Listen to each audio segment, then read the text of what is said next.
sauti ya Kaimosi. Leo hii ikiwa ni Jumatano murwa kabisa, mtazamaji, tunapatikana moja kwa moja hapa katika chuo anuwai cha kitaifa cha Kaimosi, mtazamaji, pale ambapo sherehe kubwa zaidi ama hafla kubwa zaidi, mtazamaji, inatarajiwa kufanyika hii leo, pale ambapo kupeanwa kwa uongozi baada ya yule aliyekuwa mwalimu mkuu wa shule hii Bwana JW Okumu kuweza tu kupelekwa sehemu nyingine, na vilevile kutarajiwa tu kwa mwalimu mwingine mpya atakayechukua hatamu za uongozi katika shule hii, ambaye anaitwa Bwana Gilbert W Mwavali, mtazamaji, na tunamtarajia kwamba ataweza kufanya jambo katika shule hii, na tumeungana tu na mmojawapo wa wanafunzi hii leo ambaye atatueleza tu shughuli hii ipo vipi, mtazamaji.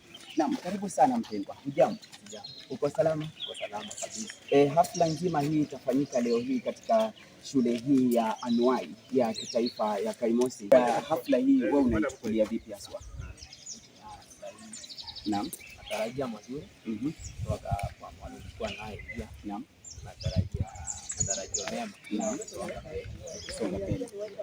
Unaweza ukasema kwamba aliyekuwa mwalimu mkuu wa shule hii, je, ni yepi ambayo labda ameyafanya na yakakufurahisha zaidi? Naye ameondoka. Naam. Nimeona anafanya kazi. Naam.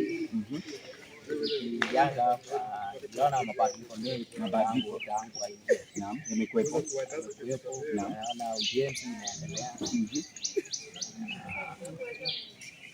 Amefanya kazi nzuri. Unatarajia lipi labda kwa yule mwalimu ambaye anatarajiwa kufika mahali hapa? Natarajia akuje aendeleze. Naam. Mwalimu wetu aliyeondoka aendeleze iende mbele. Naam. Shule iende mbele. Mafanikio mema. Nashukuru sana. Na nashukuru sana kwa kuweza kutenga muda wako na kuzungumza pamoja nasi. Asante sana.